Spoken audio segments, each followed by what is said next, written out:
Suite de notre édition spéciale dans 1h30, coup d'envoi donc de cet Euro 2016 avec cette première rencontre France-Roumanie.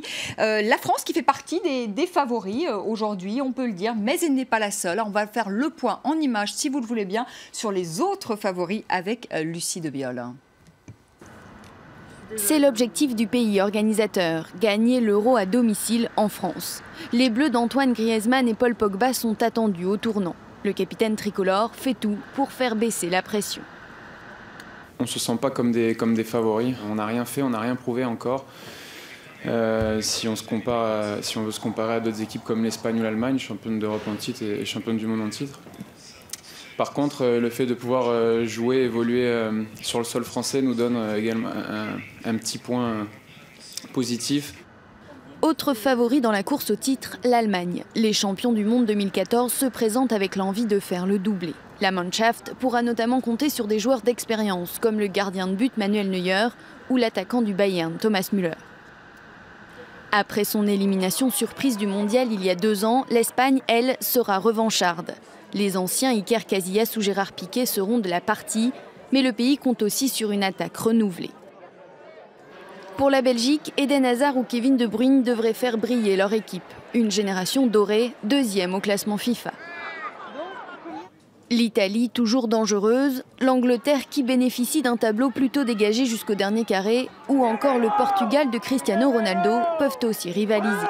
Quand on a le meilleur joueur du monde sur le terrain, ça ne peut qu'apporter parce que ça met une pression même psychologique sur les adversaires. Parce qu'ils se disent Cristiano est là. Un peu comme quand ils jouent avec le Real, dès que Cristiano est là, tout de suite ça change le jeu. Autre équipe qui pourrait faire parler d'elle, la Suède. Peut-être pas pour son football, mais à coup sûr pour son attaquant vedette, Zlatan Ibrahimovic. Allez Florent Audo, quand même la France, on est quand même dans un bon groupe de poules quand même, parce qu'on est face à la Suisse, face à l'Albanie, face à la Roumanie. C'est quand même pas les équipes les plus compliquées. Bien sûr, ce sont des adversaires abordables. On en a parlé un petit peu de la Roumanie, hein, vous l'avez dit, meilleure défense de cette phase de qualification avec seulement 2 buts encaissés sur 10. Pour beaucoup d'observateurs, d'ailleurs, l'adversaire le plus coriace, peut-être parce que justement c'est ce premier match.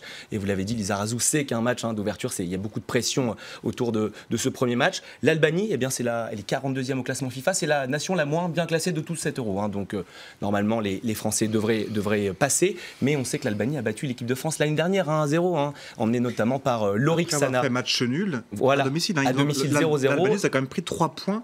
4 points sur 6. Et une victoire de l'Albanie donc sur ses terres contre l'équipe de France, emmenée notamment par Lorik Sana, qu'on connaît bien en France, qui est passé par le PSG, l'OM et Nantes. Et puis la Suisse, hein, le meilleur ennemi de la France, qu'on rencontre pratiquement à chaque compétition. La dernière fois, ça s'était soldé par une victoire 5-2 de l'équipe de France. C'était au Brésil pendant l'été 2014. Alors les autres favoris, il y a l'Espagne, l'Espagne qui a gagné 2 fois de manière consécutive l'Euro en 2008, en 2012. Et ce soir, unique, aucune équipe n'a remporté 2 fois l'Euro de suite. Oui, alors ce soir, il y a un petit coup dur quand même pour l'Espagne. Enfin, vous allez nous dire, Dominique Courdy, peut-être que c'est pas si grave que ça. C'est ce gardien espagnol, David De Gea, qui serait impliqué, il faut rester évidemment extrêmement prudent, dans un scandale sexuel. Lui, il dément, il parle de mensonges. Si la Rora perdait ce gardien, est-ce qu'elle serait en difficulté Disons que c'est, oui, autant la perte du joueur, qui est un titulaire aujourd'hui devant Casillas, et aussi, bien sûr, la perturbation que ça peut provoquer dans le groupe. Si le joueur devait quitter le groupe aujourd'hui, il est évident que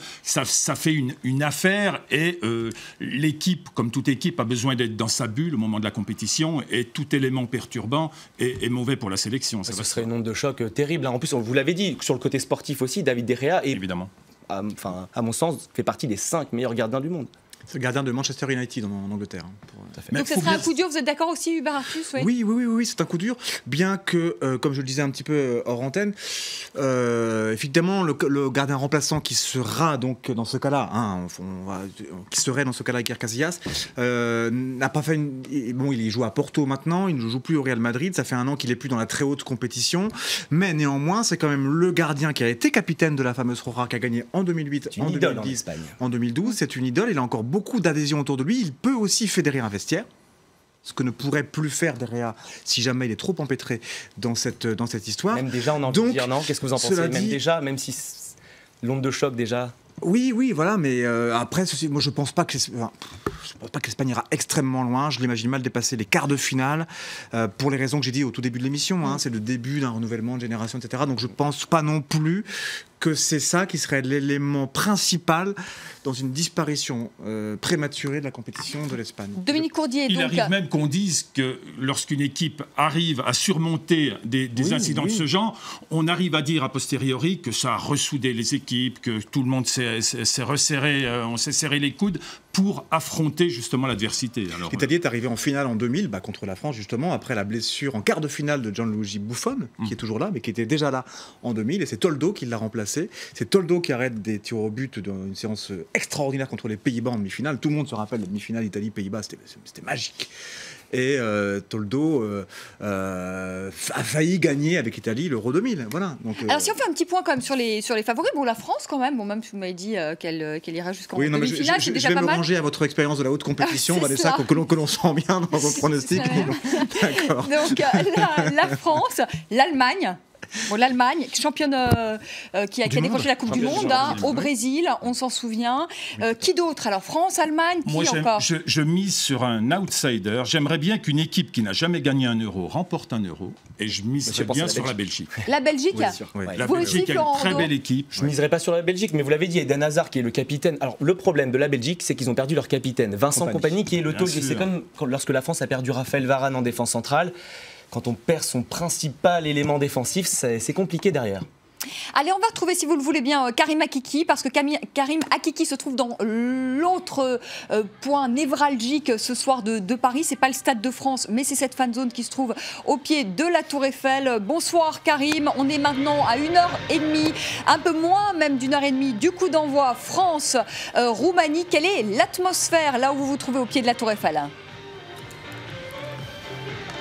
Bah écoutez, l'ambiance ici est plutôt bon enfant, hein. L'ambiance commence à monter tout doucement, vous pouvez entendre derrière moi la musique. Et puis il y a des matchs de foot qui s'improvisent derrière moi, vous voyez des enfants qui sont en train de jouer au foot avec un ballon. Il y a des groupes qui pique-niquent le soir, il faut dire qu'il fait très bon ce soir, Vanessa. Le monde commence à arriver doucement, il n'y a pas autant de monde qu'hier, hein. C'est évident, on le voit bien. Il y a des mesures de sécurité, je vous le disais, hein, qui sont draconiennes, ces mesures de sécurité, mais les fans, les supporters arrivent tout doucement. Nous avons rencontré des supporters de toutes les nationalités. Nous avons des Brésiliens, des Albanais. Le monde entier se retrouve sous la Tour Eiffel, ici, Vanessa, pour suivre le coup d'envoi de cette compétition de l'Euro 2016.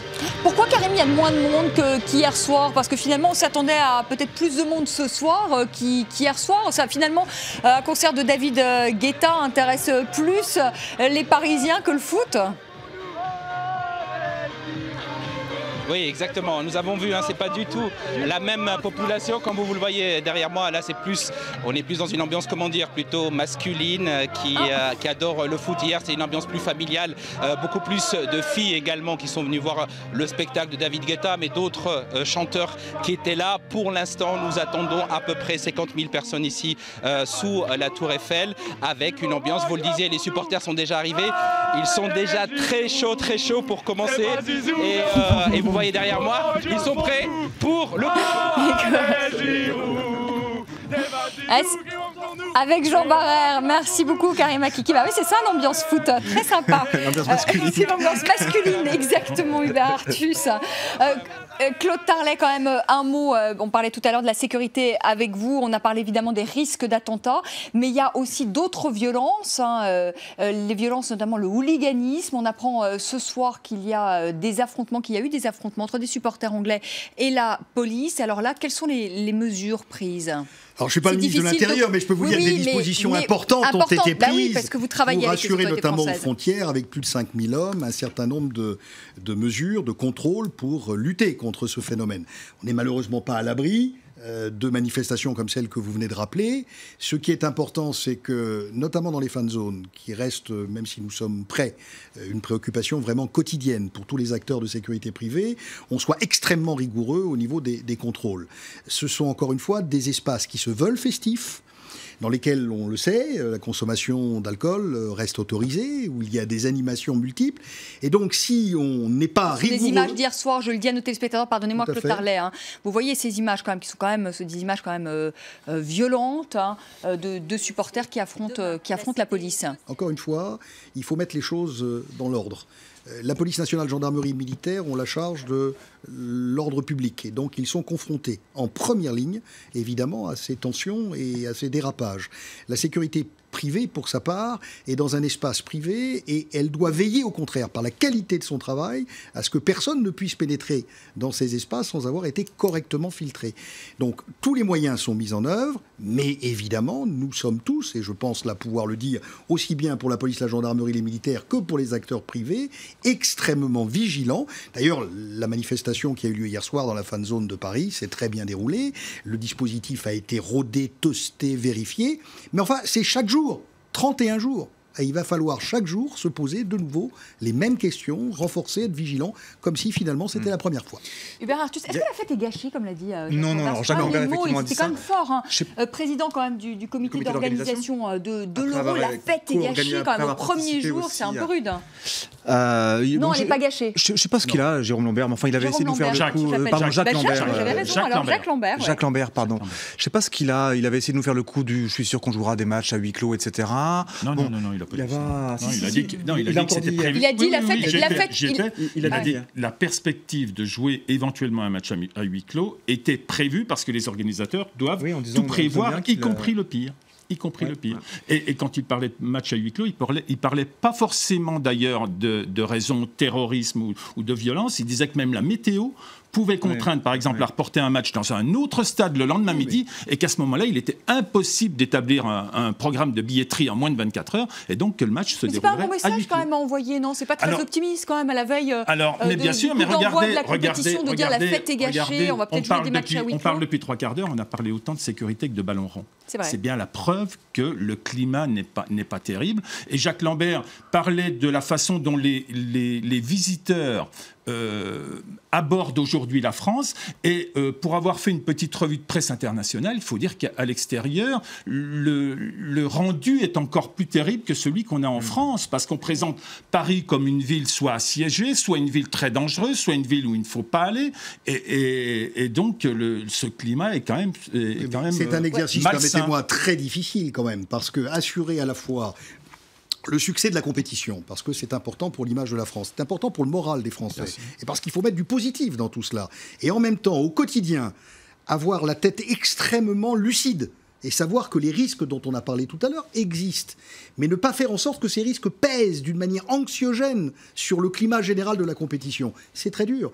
Le ministre de l'Intérieur a mobilisé avec toutes ses équipes tous les moyens utiles, je le pense sincèrement. L'application qui a été lancée est un moyen aussi de donner des informations. Une cellule de veille... Alors l'application, on le dit à nos téléspectateurs, c'est une application sur smartphone. Absolument. En cas donc d'attentat, il y a une alerte donc, qui se met en place et qui permet également d'avoir des informations sur où il y aurait un attentat. Et dernier point, une cellule de veille opérationnelle sous l'autorité de la place Beauvau et qui permet chaque jour de mesurer, de détecter et effectivement de prendre des mesures si elles sont nécessaires pour éviter les risques. Mais tout cela est évidemment très sensible et par conséquent, sans une coopération vraiment au quotidien de tous les acteurs, ce n'est pas possible. C'est donc ce à quoi nous nous employons. Et encore une fois, en essayant toujours de véhiculer un message positif pour que la compétition soit une chance pour la France. Hubert Artus. Alors, il y avait des indications en amont, parce que pour rebondir sur les violences qui ont eu à Marseille cette nuit, et donc entre supporters marseillais et anglais, puis aujourd'hui entre supporters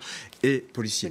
Depuis ces dernières semaines, on avait eu des vidéos, des messages sur les réseaux sociaux de hooligans anglais, belges, turcs et un peu polonais qui disaient clairement qu'ils allaient venir en France pour laver la France. Sous-entendu, enlever les mécréants musulmans. C'était dit clairement dans des vidéos, même un visage flouté. On a vu ça encore il y a quelques jours dans l'émission chez nos confrères de France 3, puis sa conviction s'est passée telle quelle. Donc les services étaient au courant.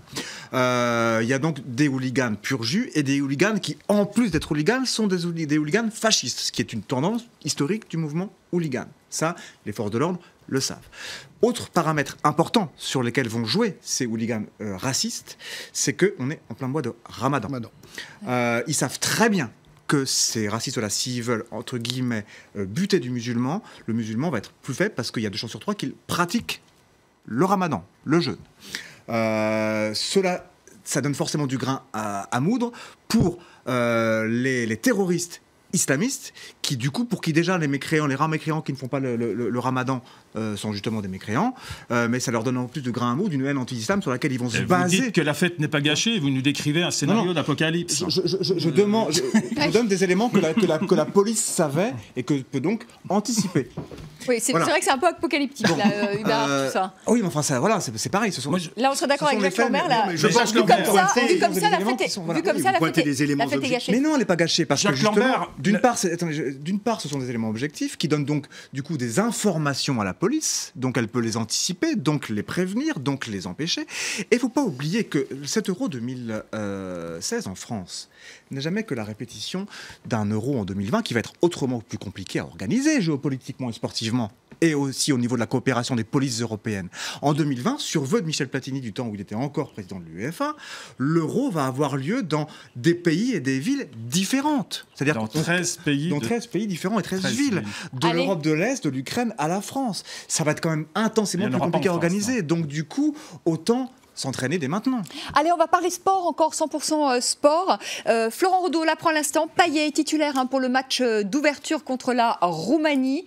Ah, vous êtes content, Hubert? Super, vous avez parlé. Ouais. Donc voilà, aussi un supporter de l'Olympique de Marseille, il va passer Payet. Et c'était attendu, il y avait une balance entre Anthony Martial, côté gauche, le joueur de Manchester, et Dimitri Payet. Il a sûrement été, Dimitri Payet, joueur de West Ham, choisi pour ses coups de pied arrêtés. On sait qu'il est très bon, coups de pied direct et évidemment indirect. Il sera accompagné d'Antoine Griezmann sur le côté droit et d'Olivier Giroud en numéro 9. Le milieu de terrain devrait être composé d'N'Golo Kanté, Blaise Matuidi et Paul Pogba. En défense centrale, Patrice Evra à gauche. À droite, nous aurons Sagna en défense centrale. Ah, moi, ce sera pas vous. Adil, je ne jouerai pas en défense. Adil Rami, Laurent Koscielny en défense centrale et évidemment le capitaine Hugo Lloris dans les buts.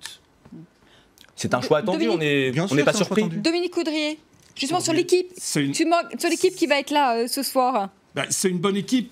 Si, il y a 6 mois, on avait donné cette composition d'équipe à Didier Deschamps, il serait tombé de l'armoire. Oui. Parce que Payet, Coman, Martial n'étaient pas dans l'équipe il y a 6 mois. Il y a tous les absents. Il y a Varane, il y a Lassana Diarra, il y a Benzema. Enfin, il y a toutes ces affaires. Il disait il y a quelques jours que dans ses pires cauchemars, il n'avait pas imaginé la somme de tuiles qui allait lui tomber sur la tête au cours des derniers mois. C'est pas catastrophique. Voilà, pareil, ce sont des éléments objectifs. Et aujourd'hui, il a quand même 11 joueurs. Il a 23 joueurs. Il a une belle équipe qui forme un bon groupe, qui a l'air de vivre très bien. Et donc, tout est réuni aujourd'hui pour bien entamer cet euro. Didier Deschamps a mis l'accent sur la vie de groupe, justement. Il n'a pas pris les meilleurs joueurs, il a pris le meilleur groupe, les joueurs qui s'entendent le mieux ensemble. Et c'est un élément très important de la liste de Didier Deschamps. Joachim Löw avait fait pareil, et puis Aimé Jacquet avait fait pareil. Et l'absence de Benzema ne va pas peser? Je pense pas qu'elle va... Parce que pareil, de toute façon, Benzema, d'une part, faut pas oublier que, et là, c'est à l'honneur de Deschamps, il l'a toujours soutenu, même pendant les très très longs matchs où il n'avait pas marqué, entre 2011 et 2013. Il n'est pas si performant que ça en équipe de France. Il avait fait une bonne Coupe du Monde, mais pas non plus une Coupe du Monde de superstar. Je pense au contraire que, mais comme l'équipe de France de 96-98 qui s'était volontairement passée de Cantona en attaque, alors qu'à l'époque, c'était un des meilleurs joueurs du monde. Et David Ginola, qui était le meilleur joueur du championnat d'Angleterre. Ils ont quand même gagné. Voilà, donc je pense que, effectivement... On est armé pour la défense? Alors, derrière, c'est un peu plus problématique. C'est le grand chantier de l'équipe. Pour l'attaque, on est bon. Mais au football, vous savez, il suffit de marquer un but de plus que ce qu'on encaisse.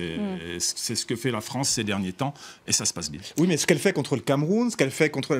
Est-ce qu'elle sera... Alors, elle a fait au match amical le 13 novembre, c'est un match amical contre l'Allemagne.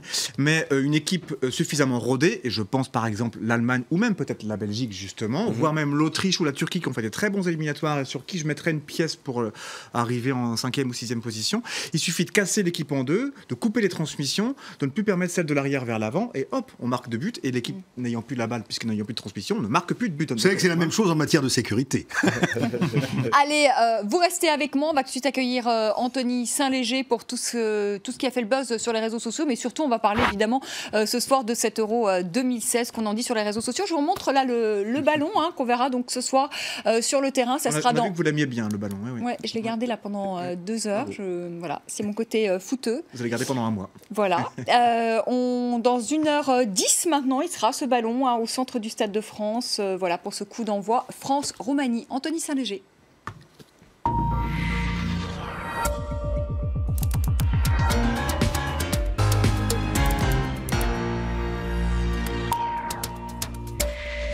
Bonsoir Anthony. Bonsoir, Évidemment, on bonsoir parle de quoi? On parle de l'Euro 2016 et on ne parle quasiment que de ça sur les réseaux sociaux. Que de ça. Alors évidemment, ça faisait la une ce matin de plusieurs quotidiens nationaux. On peut le voir ici, refaire l'histoire pour l'équipe. Place à la fête pour le Parisien ou encore au rythme des Bleus pour la Croix. Et justement, au rythme des Bleus, eh bien, de nombreux internautes y étaient dès ce matin. Jour J, nous disait Laurence. On sentait l'excitation et la hâte d'être enfin arrivé à ce jour J de l'Euro. Ou encore cet autre internaute avec ce petit gif. Moi, quand je réalise que ce soir, c'est France-Roumanie. Autre réaction, il y avait ceux qui étaient fiers d'exhiber eh bien, leur ticket puisqu'ils assisteront ce soir au match d'ouverture entre la France et la Roumanie. C'était le cas de cet internaute ou encore de Cyril Rollet qui tweetait cette photo en route pour le Stade de France. L'équipe de France, elle aussi, est bien sûr impatiente de jouer le match. Elle tweetait dans l'après-midi. On ne tient plus en place avec ce gif là aussi. Let's go. Alors il y a une certaine ferveur, on l'imagine, et qui a été très bien illustrée par Plantu qui compare cet Euro à un épisode biblique, la tour de Babel. Il faut dire que pendant un mois, eh bien, tous les pays ne parleront qu'une seule langue, celle du football. Avec la France tout en haut. Voilà, avec la France tout en haut. Un petit peu chauvin peut-être. En tout cas, c'est Vanessa qui a fini le dessin, je pense. Voilà. Alors, qui dit match, eh bien, dit forcément pronostic. Et on se rappelle tous de 2008 et de 2010, par la suite, de Paul Le Poulpe, le fameux oracle de la Coupe du Monde. Rappelle, oui. Eh bien, il a désormais... Il avait vu juste d'ailleurs pendant très longtemps. Hein. Exactement. Il a été mangé à la fin de la compétition. Il a été mangé à la fin. Voilà. Et il a désormais un remplaçant, c'est Watson Lotari, qui, en bon patriote, eh bien, donné la France vainqueur ce soir. Regardez comment.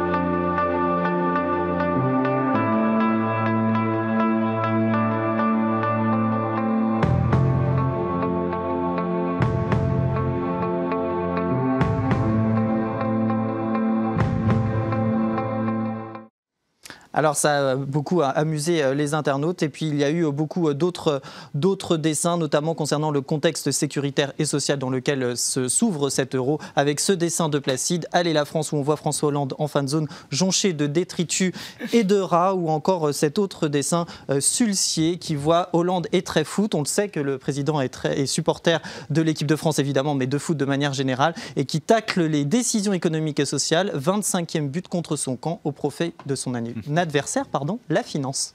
Merci beaucoup, merci Anthony Saint-Léger. On va repartir, si vous le voulez bien, avant de nous quitter, on va repartir au Stade de France. C'est dans 1 heure maintenant, le coup dans l'envoi de l'Euro 2016, France-Roumanie. Bonsoir Benoît Perrochet, nous sommes à 1 heure de la rencontre. Le Stade de France, j'imagine, quasi plein, 80 000 spectateurs. Oui, alors qu'il restait quand même quelques places ce matin à vendre pour ce match d'ouverture. Le prix d'appel, 400 € pour assister, pour les retardataires et assister à cette rencontre. Les supporters qui sont arrivés, comme leur avaient indiqué les autorités, le plus tôt possible, puisque les portes du Stade de France ouvraient à 18h. Eh bien, ils se sont massés dès 18h, dès la fin d'après-midi, pour entrer, prendre possession de ce Stade de France à leur manière. Ils immortalisent cet instant en faisant des selfies sur cette passerelle que vous voyez derrière moi, avec en arrière-plan évidemment le Stade de France. C'est pas un moment unique, mais la France n'accueille pas des compétitions internationales tous les ans. La dernière fois, c'était évidemment la Coupe du Monde en 98, l'Euro en 84, et une certaine fluidité. C'est vrai que vous savez que pour accéder en tribune, il y a quand même 3 barrages, 3 filtrages à passer, et une certaine fluidité. On n'a pas assisté à de gros bouchons justement à ces points de passage. C'est le périphérique et l'autoroute du Nord qui passe ici juste à proximité qui est plus encombré que les allées du Stade de France, en tout cas du côté où je me trouve ici, le long du canal de Saint-Denis. Coup d'envoi donc maintenant dans moins d'1 heure. On aimerait une petite souris, Vanessa, à l'heure qu'il est, et savoir ce qu'il se dit dans ce vestiaire de l'équipe de France. Comment Didier Deschamps peut motiver encore ses joueurs. Qu'est-ce qu'il a à leur dire pour les motiver? Qu'est-ce qu'un coach peut dire à ses joueurs comme ça à 60 minutes, à moins d'1 heure maintenant d'une compétition aussi importante? Hugo Lloris a disputé la Coupe du Monde il y a 2 ans. Il le disait, cette compétition, cet Euro à domicile, à la maison, c'est tout simplement la plus belle compétition et la compétition la plus importante à laquelle je vais participer. Merci. Benoît Perrochet, vous vouliez ajouter quelque chose, Hubert Artus? Non, pas du tout. Non. Bonne soirée. Merci beaucoup. Merci beaucoup. Très belle soirée. Merci beaucoup. On continue évidemment à parler de cet Euro 2016 sur France 24. Et je vous retrouve lundi à partir de 18h. Et bonne chance à l'équipe de France ce soir. Merci encore à tous.